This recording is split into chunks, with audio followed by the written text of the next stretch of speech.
tell you guys what I've been doing on my weight loss program. I have officially lost 20 pounds on Weight Watchers today. So I want to share with you guys what I've been doing, and hopefully it can inspire you guys and help you too. So every so often I'll be coming and doing videos about what I'm doing so far and the portion of my weight loss that I'm in at the time. So let's get started. First, I want to start with the things that you can do at home first. The first thing I started doing was drinking more water. Water is so important. I know people are always saying drink 8 glasses of water, and for some people, if you don't like water, it's really difficult, but try to do it. If you drink it with ice, it's a lot easier to go down.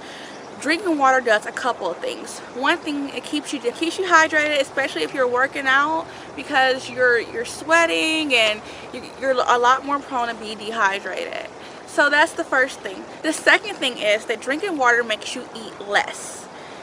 Before I eat anything, I always try to drink a glass of water, because that way I find myself eating less. The second thing I did was I cut out all the sodas, even the diet sodas. I know this is hard for some people if you're like a chronic pop drinker, but that is one easy, quick way that you can cut out a lot of the sugar that you're ingesting into your body that's not good for you. So I don't do any soda, I don't do diet soda, anything like that. So I feel a lot better that I'm not having all those synthetic sugars in my body. The next thing is that I try to cut out juices unless they're like raw fruit juices or raw vegetable juices. The reason for that is, if you look in the aisles at the grocery store where they have all the juice, it's filled with tons of sugar and just calories and stuff that's not good for you. Just because it says apple juice or cranberry juice, sometimes you can be just as bad as drinking a lot of juice. Which brings me to my next point. Start reading labels. I read everything that I eat now because I want to know what's inside of it. I want to know how many calories, how much salt, how much fat, sodium, fiber, everything. I want to know what the ingredients are because I want to know what is it that I'm putting into my body. Another tip that has helped me is that I do not go to the grocery store when I'm hungry, because when you go to the grocery store and you're hungry, you're more likely to pick up things that you probably shouldn't be eating. And also, don't shop in a rush. Whenever I go grocery shopping, I always try to make sure it's a day and a time when I can at least dedicate an hour or so to going to the grocery store and making sure that I'm reading things before I put them in my basket and check it out of the store. The next thing is, if you have junk, you'll eat junk. So eliminate the junk from your life and from your house. I know this is hard for some people if you have kids or you're living in a household with other people who aren't dieting. It does become a little harder then. But if you live by yourself or you're living in a household where everyone is trying to get a little more healthier, try to eliminate the stuff that's bad for you, because if you have it in the house, you're going to eat it. You may not eat it right away, but if, let's say you need to go to a grocery store that day and you're busy, you haven't gone to the grocery store, you're likely to grab what's on hand. And I try to avoid that. So I got rid of all the junk when I decided to start really doing this. Give it to a friend, give it to a shelter, just get it out of the house, because you don't want it in there tempting you. Next thing is chew your food slower, because you enjoy your food more and you tend to eat less because you feel more filled after you've chewed your food better. The next thing is that I eat lots of vegetables, and I do eat fruits, but I do try to be careful with eating too many fruits, because you have to remember that fruit has sugars in it. Now, it's better than grabbing a candy bar, but at the same time, you don't want to ingest just copious amounts of fruits that are high in sugar, like pineapples and strawberries and things like that that have a lot of sugar in them. Okay, here's some restaurant tips. We can't avoid special events and going out to dinners with friends and such, so what we need to do is learn to make better choices when we do have to go out into the world and we're not in the comfort zone of our home with our healthy foods. So One of the first things that I do is a lot of restaurants now have a Weight Watchers menu or a low calorie menu. The other day I went to Famous Dave's and they have like a 600 calorie menu, and I had the citrus grilled shrimp with pineapples and broccoli, and it was delicious, let me tell you. Everyone else was eating, you know, the ribs and the chicken with barbecue sauce, and I love that stuff, don't get me wrong, but I was like, well, you know, let me find something else that, you know, it's a little healthier, a little lower in calories.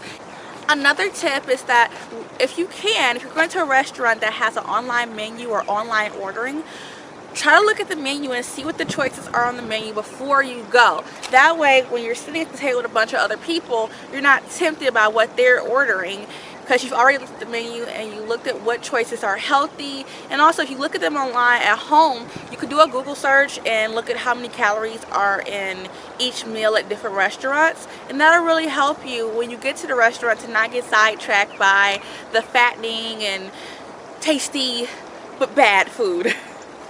Another thing I do is that if I order anything like a baked potato, which I normally don't do, but if I order a baked potato, I would order the sour cream and the butter on the side. So whatever toppings you're gonna get, if you have like cheese or sour cream, butter, any topping like that, get it on the side. If your foods are separated, you'll end up having or even salad dressing as well.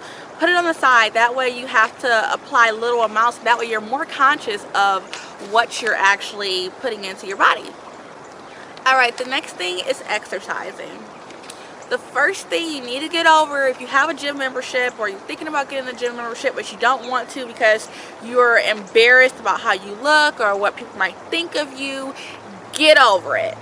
When you go to the gym, think about it. The people who are really at the gym, who are in shape and that are there to maintain their health, they don't care about what you look like. If they spent that much time caring about what you are doing, they wouldn't be in the shape that they're in now. So put all that crap to the side and do what you gotta do. Go in there, exercise, stay in your lane. Don't worry about what everybody else is doing. Just do you. Alright, the next thing.